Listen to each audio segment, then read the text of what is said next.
Yo, so I wanted to kind of make this first video about one of these sound design techniques that I use all the time.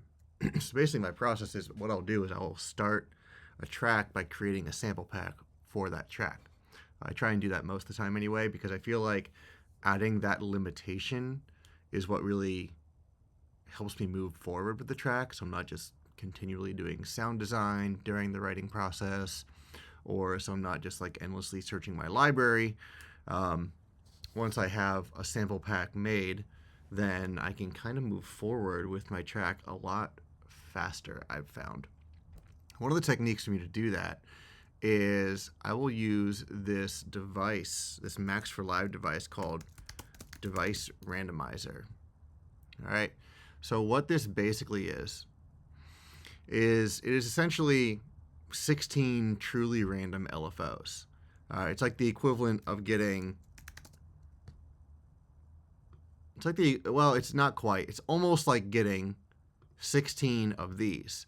But the thing is that with regular LFO, you can only really get like a shark's fin. You can't get like true smooth random LFO.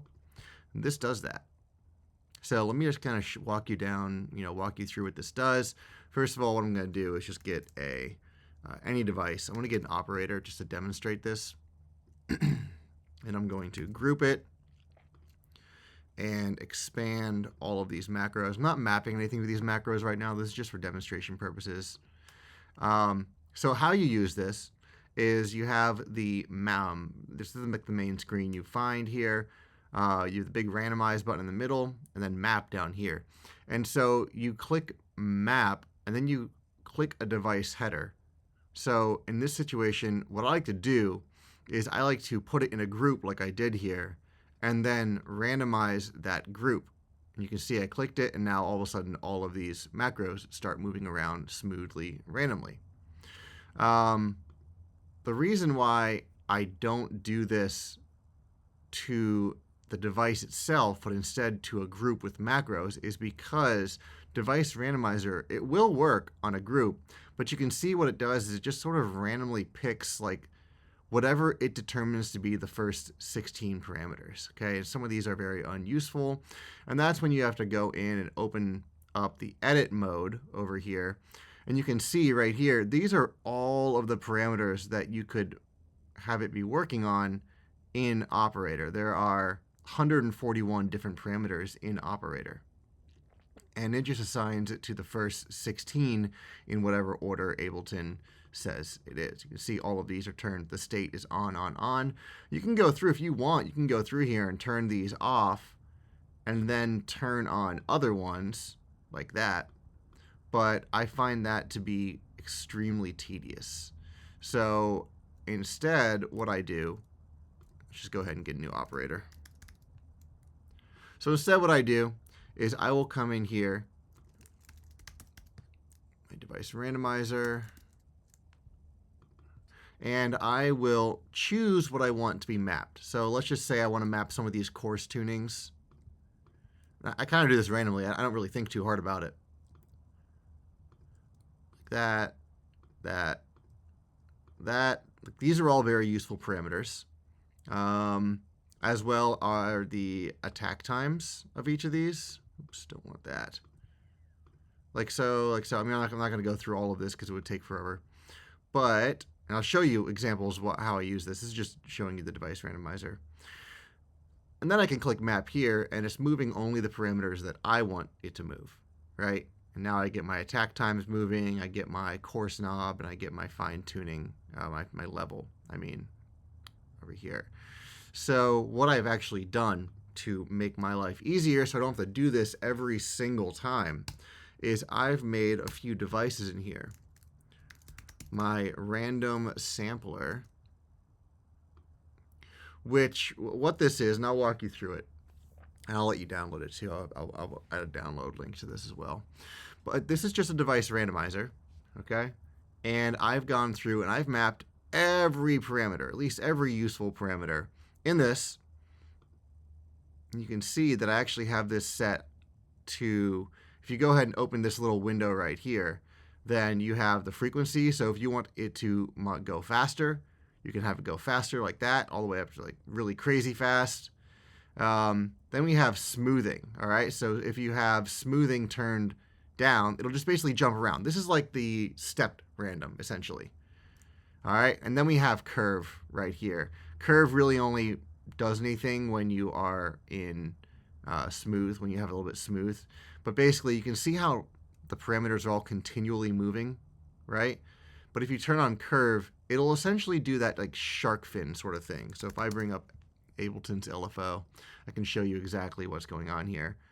So Ableton's LFO, right, if I turn smoothing down, it's kind of doing the same thing as this, where it's just snapping to the next parameter. But if I turn smoothing up and curve up, then it's doing the same thing as if I just turned smooth up. You can see how it'll go like, you know, slow then fast, slow then fast. It kind of shark fins to the next parameter, which can be useful. The reason why I have mine defaulting to this is because it can be really useful for the parameter to just sit and snap and hold for a moment. You can get more interesting results like that sometimes. Then down here we have some random frequency modulation.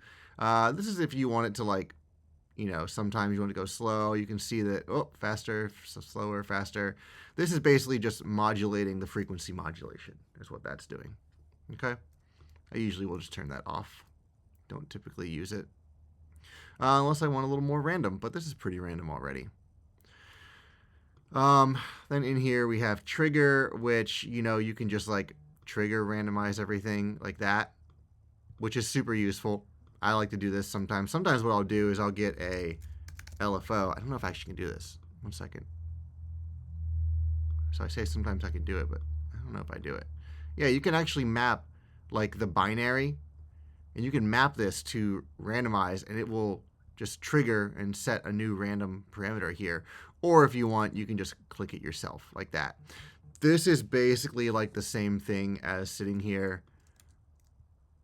and clicking random yourself, except you can choose how much you want to randomize it, right? Like if you can have only a little bit of randomization each time, so it's just slightly changing, which is really cool. You also have an offset, right? So if you want to move it kind of into the middle of the range, you can do that. And then just randomize from there and kind of expand further and further away from that middle point. If you want to move it up to the higher edge, you can do that. And now they're all going to be up there like that. So this can be a, you know, pretty useful way to get some random results. I'm going to have this set to auto right now. And if I have this randomize button turned off, it's not going to move. The moment I turn random on, then it's going to start working. So what I like to do is I like to grab a sample, any kind of sample. I don't really know what I want to grab right now. Maybe like some kalimba. Sure, let's just grab this kalimba sample and throw this in. And what I'll do is just put a couple of notes in here, like that. Loop it. And then what I'll do is I'll just let it play. And I'll record the results and see what I get out of this. And just take a listen to see what we get. Sometimes I should say, sometimes it takes a while for good results to come about, but that's kind of the fun of this like generative, quasi-random sort of thing.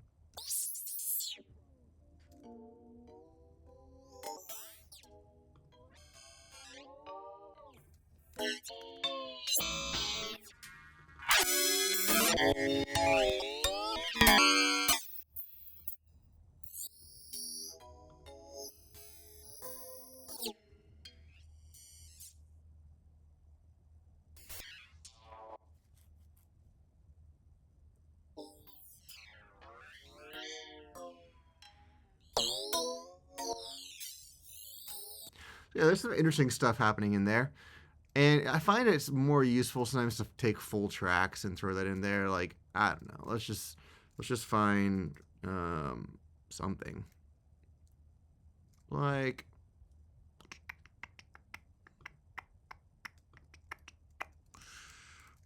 maybe a trap loop or something like that.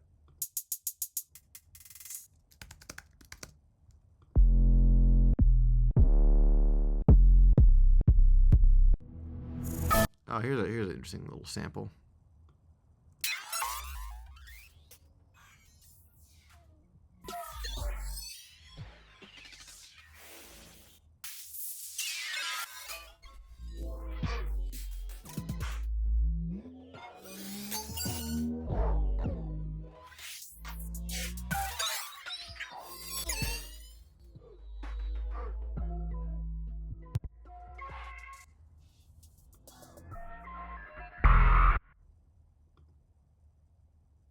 Here we go. So, like I said, sometimes it takes some time to get some actually good results out of this. But when you do, it's usually something really interesting that you just would never expect. I'll just like let this record and listen and listen and listen. Let me walk through a few of the parameters that I have mapped here. Of course, I've mapped all aspects of every envelope. Okay. I've also mapped the filter, and I put the filter on morph mode. I think that's really important to get some interesting variety out of this filter. I have the envelopes mapped, and I want to mention there's one really important thing about each of these that I think is honestly kind of crucial, and that's the fact that I have each of these envelopes set to looping mode.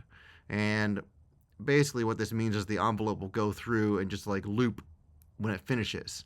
And that is how you get this to not just like stop making sound or keep the envelopes perpetually in motion and keep them perpetually doing something to the sound. Okay, so you can see in here I haven't even used any of the LFOs, but what I have done is I've used the auxiliary envelope, and this is set to sample offset.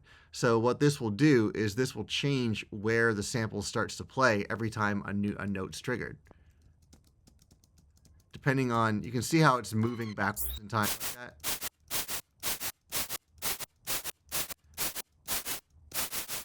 And that's all because of where the peak is set here. So this peak parameter right here, let's go ahead and turn curve off.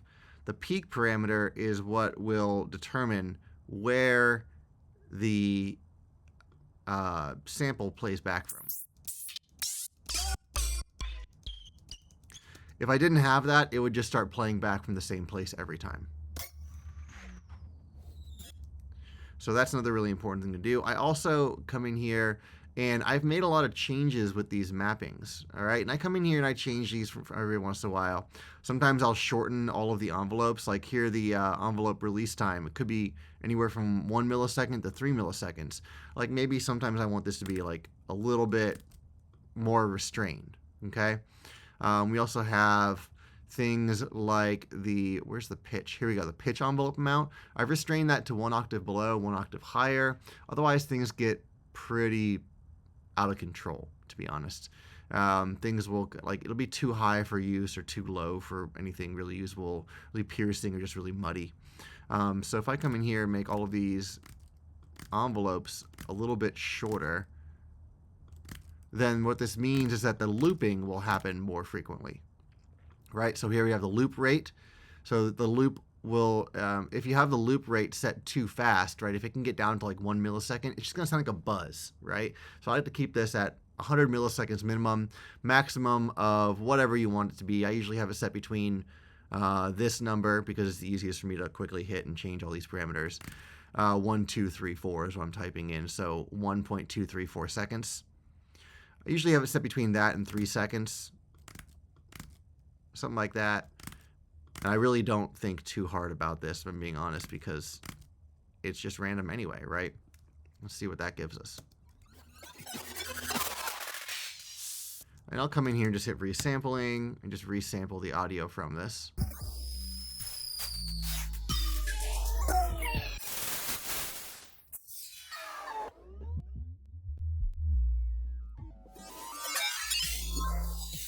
And then I'll usually come in here and get other effects. Like, let's just get an amp.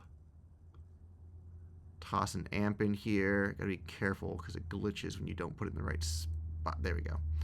Put an amp in here, and I can map the amp to all of these different parameters as well. Let's get a reverb. Put a reverb on in here, and I will map the reverb to macro 1, but then go over here and say edit macro map. Here's my reverb dry wet. I don't want the reverb to go more than 50% dry wet. Okay, so that's that. And then you can change the other, you can change the 50-50, the size, the time. You can see what I do here is just really go completely random with it.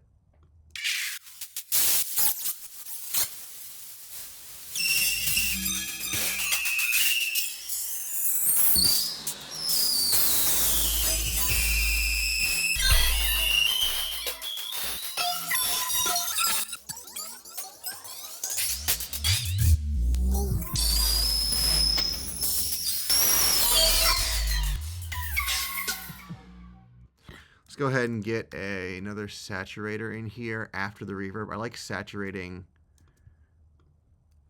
I really like saturating reverb tails. And I don't want it to be any quieter. I don't want it to be this loud. So I'm just going to restrain this between 0 and 10, like that.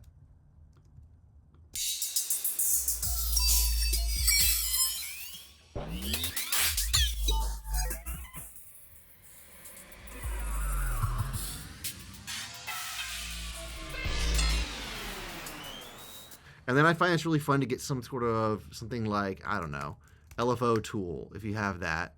I'll throw an LFO tool in here and get some really interesting modulation, right? Some like frequency, or sorry, amplitude modulation.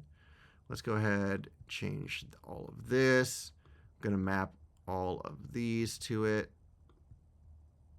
Cutoff, resonance, mix, drive, special, all of this stuff. And and this is what I do to make it sure it's different every time, right? So I just go ahead and get all these parameters randomly mapped, record the results, and then use the results. And then I can go through the presets here, and the presets will always allow me to, let's just go, I don't know, some random preset here.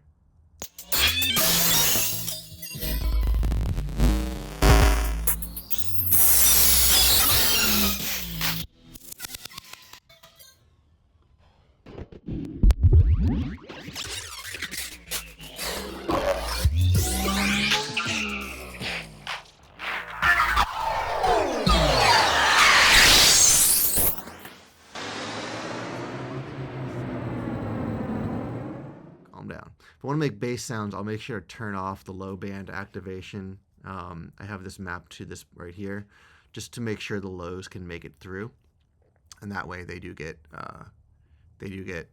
get crushed down, right? So if I'm like trying to get bass sounds out of it, or if I just want a good solid low end in my sound, I'll turn off that lower band right there,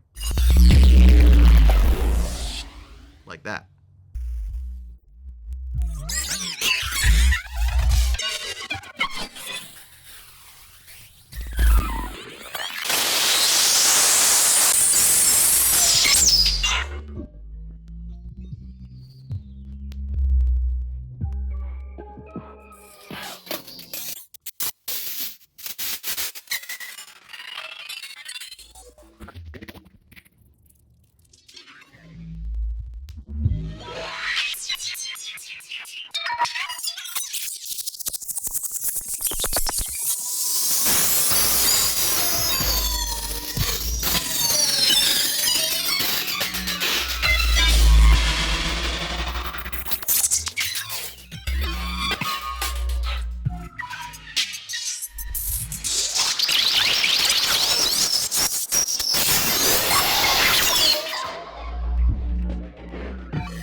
Anyway, I just wanted to get some random sounds in here, and then what I'll do is I'll take all of these and I'll start fishing around. I'll either just grab this and use it in that new track, right? And I'll oftentimes record a very long recording of this.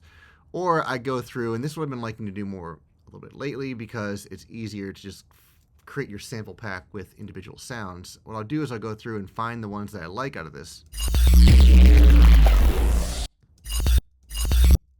Like the beginning of this is kind of cool, so I'll pull that down and save it.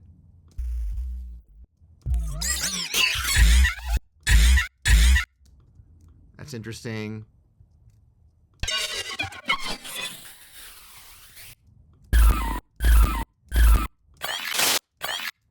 Could be a cool little like fill type thing there.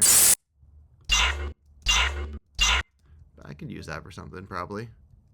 I'll go through, find what I like. Like that right there is neat. Nice little wide snare. All these little bits. Ooh, it's cool, like shaker sound if I were to pitch it up. All these little bits are going to form the components of my next track. But I'll go through and I'll do like a nice, you know, 1, 2, 3, 4 hour session, whatever I'm feeling, and just really make a good sample pack out of it. And you can see, you know, I've done that here. Like I made one, just this burnt break. So I just kind of did this one day. I've used this a ton. Lots of snares and cool sounds in this just percussion pack, and I keep it on the sidebar and just continually keep using it. And all I did was just proving up processes like this, where I will go ahead and Discord needs to stop dinging me. It's annoying. But yeah, and I can do this with Granulator too. I have the same effect. I'll throw this in here too. Granulator. I highly recommend you go in and make your own tweaks to the mappings. Like, let's just see if I throw this.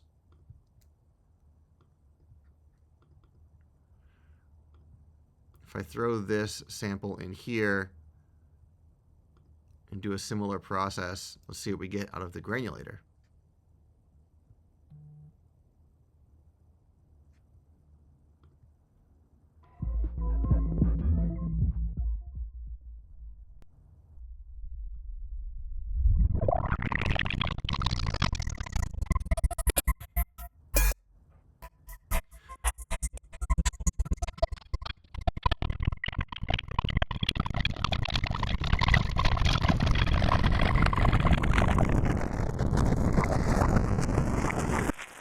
You know, this one needs a little work still. I keep forgetting to just resave that. I don't like for this to go so fast, right? So I usually like to keep this around like 30 max, maybe. It's 30 hertz. Otherwise, it gets to like what just happened right there, where it kind of just turned into random useless noise. Same with the spray. I turned the spray down a bit. This could end up getting us more useful material. Or complete silence sometimes, depending on what's happening.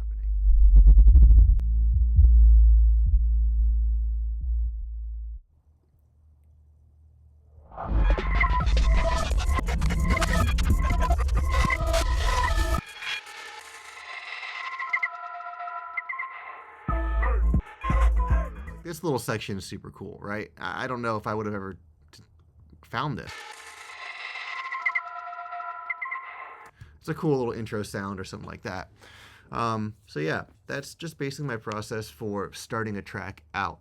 Is first things first, find some randomized processes, right? And really, I mean, I'm going to give you both of these racks, but I don't, you know, I highly recommend you open up map and play around with what we have mapped in here. I know the Granulator definitely could use a little work, right? Could use some adjustments, right? Like I didn't even map the spread. I think I normally would map the spread in here and get some cool stereo effects, but do I want it to be spread all the way open? Yeah, probably not. I probably want to come in here and find the grain spread and bring it down to maybe like 50 or something. I don't know. Doesn't matter. You can just play around with how much of this is mapped and play around with all of these as well. And there's some stuff in here that I haven't mapped yet. And if you want to like remove this, you don't want pitch envelope, you can just turn the pitch envelope off. You can turn the FM oscillator off.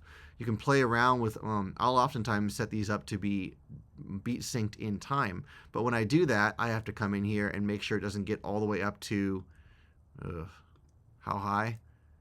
1/48th second, like a retrigger rate of 1/48th notes. That's really fast, and that's not. I mean, it could be what you want.